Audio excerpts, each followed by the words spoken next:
आप सभी का हमारे YouTube चैनल पर स्वागत है। आज हम 4th सेमेस्टर के एनसीसी के क्लास लेकर आए हैं, जिसमें पूरे बुक के निचोड़ objective one liner with analysis के साथ लाए हैं। तो बिना देरी किए क्वेश्चन की तरफ आगे बढ़ते हैं। तो चलिए शुरू करते हैं।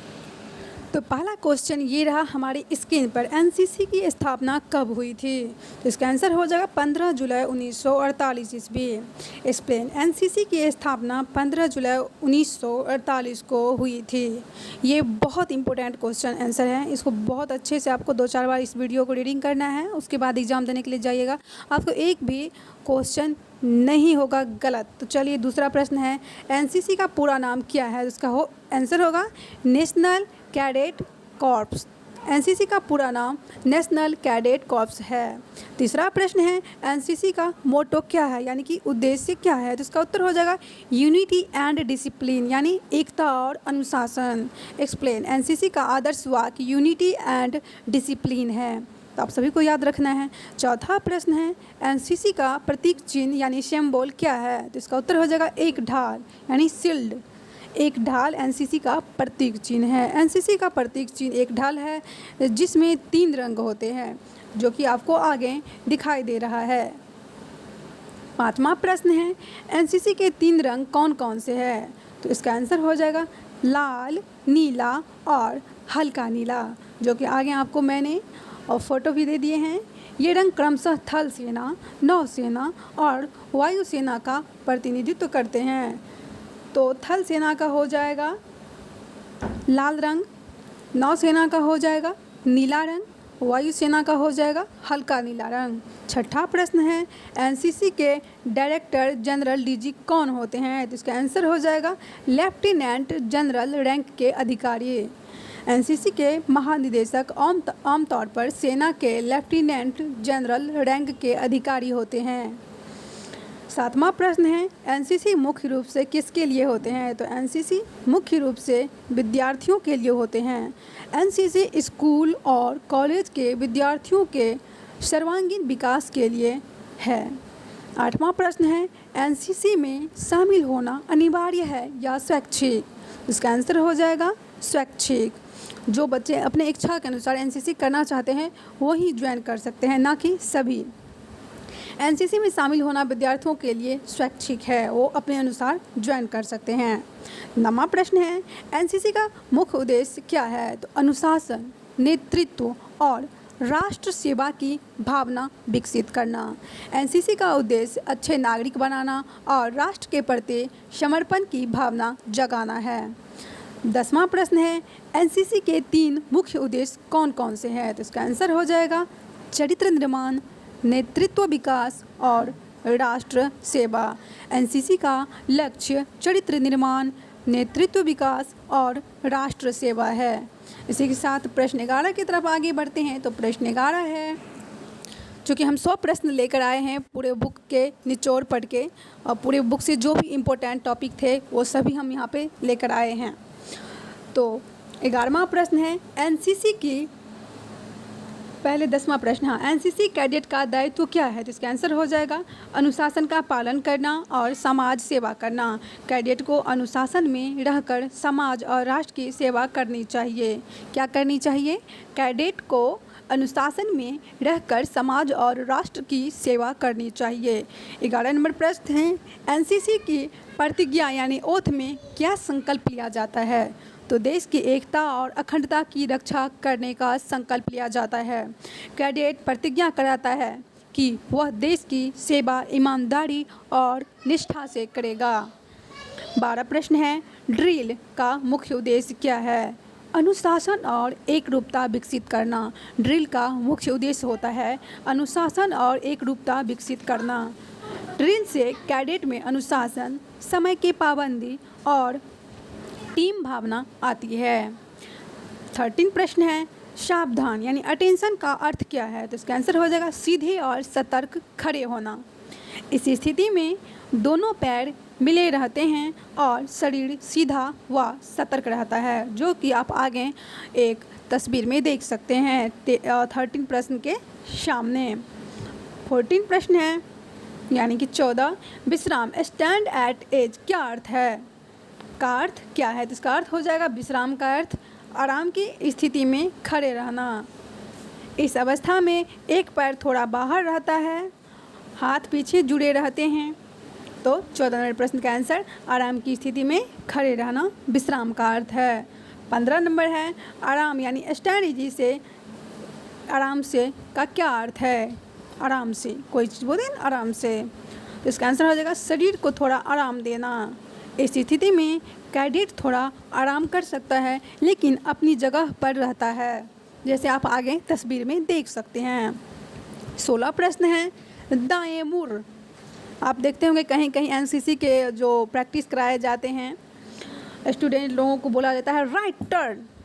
तो इसका अर्थ क्या होता है? तो इसका अर्थ होता है दाईं ओर 90 डिग्री घूमना। कितने घूमना? दाईं ओर 90 डिग्री घूमना, जैसे कि आप आगे तस्वीर में देख सकते हैं। इस आदेश पर कैडेट दाईं ओर घूमकर सावधान की स्थिति में आता है। कैडेट किसे बोला जाता है? जो स्टूडेंट एनसीसी ज्वाइन करते हैं उनको जो बोला जाता है वो करते हैं तो उसे हम कैडेट कहते हैं। बाएं मुड़ 17 नंबर प्रश्न है बाएं मुड़ यानी लेफ्ट टर्न का क्या अर्थ है? तो इसका आंसर हो जाएगा बाईं ओर 90 डिग्री घूमना। इस आदेश पर कैडेट बाईं ओर घूमकर सावधान की स्थिति में आता है। 18 नंबर प्रश्न है पीछे मुड़ यानी अबाउट टर्न। इसका अर्थ क्या होगा? तो अबाउट टर्न का अर्थ होगा 180 डिग्री घूमकर विपरीत दिशा में होना। इस आदेश पर कैडेट पीछे की ओर 180 डिग्री घूमकर खड़ा हो जाता है। तो पीछे मुड़ का अर्थ आप समझ गए कि 180 डिग्री घूमकर विपरीत दिशा में होना, इसे पीछे मुड़ यानी अबाउट टर्न।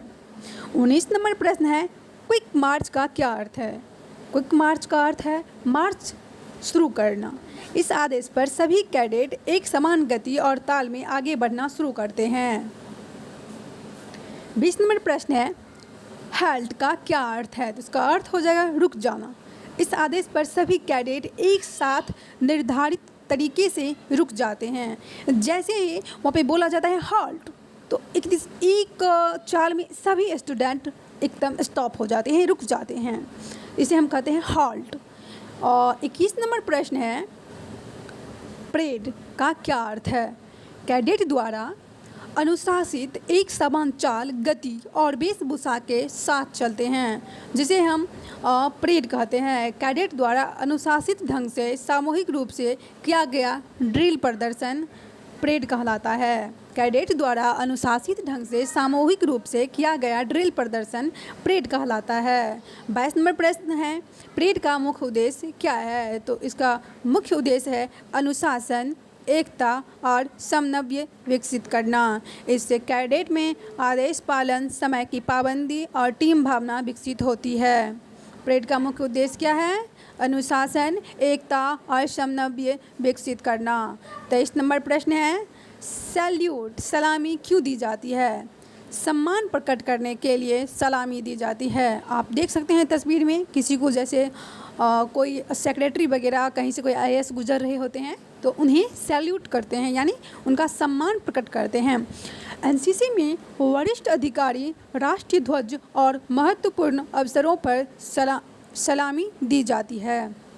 जैसे हमारे इंडिया का जो झंडा है उसके सामने 26 जनवरी एंड 15 अगस्त इत्यादि दिवस पर उन्हें सैल्यूट दिया जाता है। तो आप लोग सभी देखते होंगे स्कूल कॉलेज में। उसके बाद 24 नंबर प्रश्न है सलामी देते समय कैडेट की दृष्टि कहाँ होनी चाहिए? तो इसका आंसर होगा सामने या जिस अधिकारी को सलामी दी जा रही हो उसकी ओर। शरीर सीधा, चेहरा गंभीर और ध्यान पूरी तरह सामने होना चाहिए। 25 नंबर प्रश्न है परेड ग्राउंड का उपयोग किस लिए किया जाता है? तो इसका आंसर हो जाएगा ड्रिल और परेड अभ्यास के लिए। परेड ग्राउंड का उपयोग ड्रिल और परेड अभ्यास के लिए किया जाता है। यह खुला मैदान मार्च, सलामी और अन्य ड्रिल के अभ्यास के लिए उपयोग होता है। 26 प्रश्न है नेशनल इंटीग्रेशन यानी राष्ट्रीय एकता का क्या अर्थ है? तो नेशनल इंटीग्रेशन का अर्थ है देश के सभी लोगों में एकता और भाईचारा बनाए रखना। यह विभिन्न भाषाओं, धर्म और संस्कृति को साथ लेकर चलने का भाव है। National integration. 27 नंबर प्रश्न है एनसीसी राष्ट्रीय एकता को कैसे बढ़ावा देता है? तो विभिन्न राज्यों के कैडेट को एक साथ प्रशिक्षण देकर कैंपों में कैडेट साथ रहते हैं, एक दूसरे की भाषा, संस्कृति और परंपराओं को समझते हैं। तो एनसीसी राष्ट्रीय एकता को कैसे बढ़ावा देते हैं? विभिन्न जो हर मतलब कई राज्य के कैडेट को एक साथ प्रशिक्षण देकर एनसीसी राष्ट्रीय एकता को बढ़ावा देते हैं। 28 नंबर प्रश्न है, भारत का राष्ट्रीय ध्वज किस नाम से जाना जाता है? तो भारत का राष्ट्रीय ध्वज तिरंगा के नाम से जाना जाता है। इसमें 3 रंग और बीच में 24 तिलियां वाला अशोक चक्र होता है। तो अशोक चक्र में कितनी तिलियां होती हैं? 24। 29 नंबर प्रश्न है, अशोक चक्र में कितनी तिलियां होती है? तो अशोक चक्र में 24 तिलियां होती हैं, जो कि हम आपको पहले भी बता चुके हैं। 24 तिलियां निरंतर प्रगति, कर्तव्य और गतिशील जीवन का प्रतीक है। 30 नंबर प्रश्न है, भारत का राष्ट्रीय गान किसने लिखा है? तो इसका आंसर हो जाएगा रविंद्रनाथ ठाकुर भी हो सकता है, रविंद्रनाथ और टैगोर भी होता है। भारत का राष्ट्रीय गान उन्होंने लिखा था। भारत का राष्ट्रगान जन गण मन है, जिसकी रचना रविंद्रनाथ ठाकुर ने की थी। और भारत का राष्ट्रीय गीत क्या है? तो वंदे मातरम है, जिसे बंकिम चंद्र चटर्जी ने लिखा था। जनगण मन को गाने में कितना समय लगती है, यानी अवधि क्या है इसकी? तो इसका आंसर हो जाएगा 52 सेकेंड, जो कि राष्ट्रीय गान है। और राष्ट्रीय गीत जो है, जिसे वंदे मातरम राष्ट्रीय गीत है, उसे बंकिम चंद्र चटर्जी ने लिखा है। उसको गाने में कितना समय लगता है? तो 65 सेकेंड। ये सभी आपको याद रखना है। ट्रिक याद रखें कि तिरंगा यानी केसरिया साहस का प्रतीक है, सफ़ेद शांति का प्रतीक है, हरा समृद्धि का प्रतीक है, अशोक चक्र में 24 तिलियां होती हैं, राष्ट्रगान जनगण मन है, जिसे रविंद्रनाथ ठाकुर ने लिखा है, राष्ट्रगीत वंदे मातरम है, जिसे बंकिम चंद्र चटर्जी ने लिखा है। 31 नंबर प्रश्न है, एनसीसी के 3 अंग कौन कौन से हैं? तो थल सेना, नौसेना और वायुसेना। थल सेना, नौसेना और वायुसेना एनसीसी के 3 अंग हैं। एनसीसी के तीनों सेनाओं यानी कि थल, नौ और वायु में विभाजित हैं, जिसे थल सेना, नौसेना और वायुसेना कहते हैं, जिसे हम एनसीसी के अंग कहते हैं, जो कि 3 हैं। 32 नंबर प्रश्न है, एनसीसी में जेडी का क्या अर्थ है? तो जूनियर डिवीजन। जेडी का अर्थ है जूनियर डिवीजन। यह स्कूल स्तर के कैडेटों के लिए होता है। एनसीसी में एसडी का क्या अर्थ है? तो एसडी का अर्थ होता है सीनियर डिवीजन। यह कॉलेज स्तर के कैडेटों के लिए होता है, सीनियर डिवीजन। 34 नंबर प्रश्न है, एनसीसी का आदर्श वाक्य यानी मोटो क्या है? तो आप सभी जानते हैं, यूनिटी एंड डिसिप्लिन, एकता और अनुशासन ही एनसीसी का आदर्श वाक्य है। यह एनसीसी का आधिकारिक आदर्श वाक्य है। 35 नंबर प्रश्न है, एनसीसी का ध्येय वाक्य यानी एम क्या है?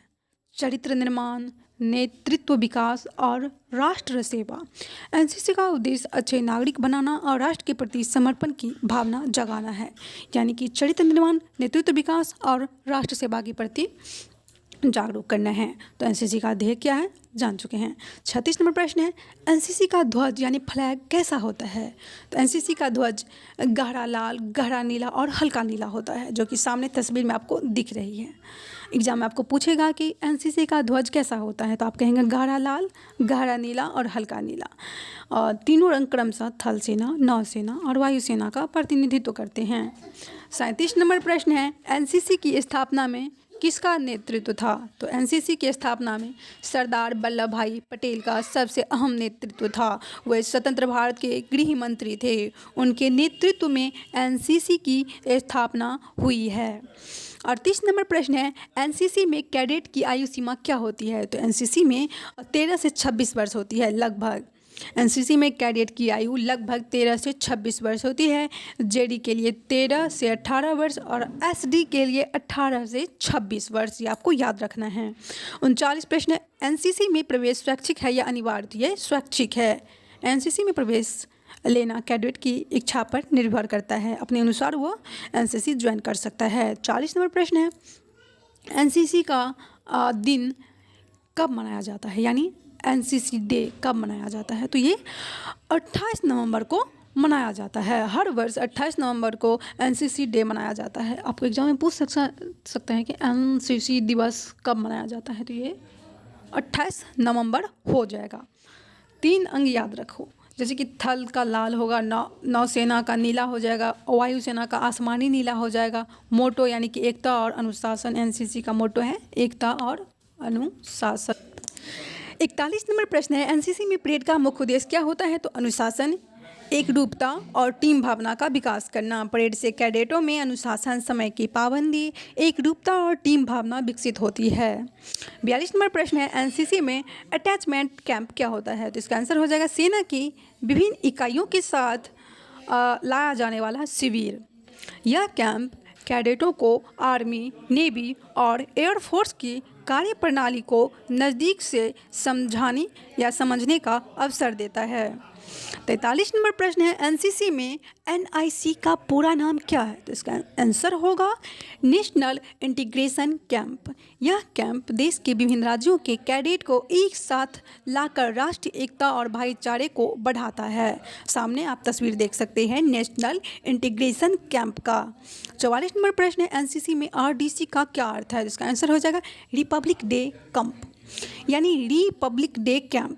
यह कैंप गणतंत्र दिवस परेड नई दिल्ली में भाग लेने के लिए चयनित कैडेटों हेतु आयोजित किया जाता है, जो कि आप सामने में नई दिल्ली के इंडिया गेट का तस्वीर देख सकते हैं। इंडिया गेट पर भी ले जाए जाते हैं जो बच्चे एनसीसी में ज्वाइन होते हैं। 45 नंबर प्रश्न है, एनसीसी कैडेट का पहला कर्तव्य क्या है? इसका आंसर हो जाएगा अपने देश के प्रति निष्ठावान रहना। अपने देश के प्रति निष्ठावान रहना। प्रत्येक कैडेट को अपने देश, संविधान और राष्ट्रीय ध्वज के प्रति निष्ठा और सम्मान रखना चाहिए। सामने आपको हमारे देश इंडिया का झंडा दिख रहा है, जिसमें 3 रंग और बीच में अशोक चक्र है, जिसमें 24 तिल्लियाँ हैं। 46 नंबर प्रश्न है, एनसीसी में यूनिफॉर्म का क्या महत्व है? एकरूपता, अनुशासन और पहचान का प्रतीक। यूनिफॉर्म सभी कैडेटों को एक समान बनाती हैं और अनुशासन तथा गर्व की भावना को बढ़ाती है। इस प्रकार जितने भी एनसीसी स्टूडेंट होते हैं वे सभी एक ही यूनिफॉर्म में आपको दिखेंगे। 47 नंबर प्रश्न है, एनसीसी में सी का सर्टिफिकेट का क्या महत्व है? ये सबसे उच्च श्रेणी का प्रमाण पत्र है। सी सर्टिफिकेट प्राप्त कैडेटों को सेना, अर्धसैनिक बलों और कई सरकारी नौकरियों में वरीयता छूट दी जाती है। जो बच्चे एनसीसी ज्वाइन करके सी सर्टिफिकेट प्राप्त करते हैं उन्हें गवर्नमेंट जॉब जैसे कि अर्धसैनिक बलों और कैडेट को सेना और कई सरकारी नौकरियों में उन्हें छूट दी जाती है। 48 नंबर प्रश्न है, एनसीसी का आदर्श वाक्य किस भाषा में लिखा गया है? तो अंग्रेजी में, जैसे कि यूनिटी एंड डिसिप्लिन। एनसीसी का आदर्श वाक्य क्या है? यूनिटी एंड डिसिप्लिन, जो कि अंग्रेजी भाषा में है। 49 नंबर प्रश्न है, एनसीसी में ध्वज को सलामी कब दी जाती है? कब दी जाती है? ध्वजारोहण और अवरोहण के समय। ध्वजारोहण यानी फ्लैग होस्टिंग और ध्वज अवरोहण यानी फ्लैग लॉवरिंग के समय सभी कैडेट ध्वज को सलामी देती है। 50 नंबर प्रश्न है, एनसीसी कैडेटों के कौन कौन से क्षेत्र में प्रशिक्षण दिया जाता है? तो एनसीसी कैडेटों को सैनिक प्रशिक्षण, सामाजिक सेवा और साहसिक गतिविधियाँ। क्या क्या? एनसीसी में ड्रिल, हथियार प्रशिक्षण, मानचित्र पठन, प्राथमिक उपचार, आपदा प्रबंधन, सामाजिक सेवा और नेतृत्व क्षमता का प्रशिक्षण दिया जाता है। प्रश्न नंबर 51 है,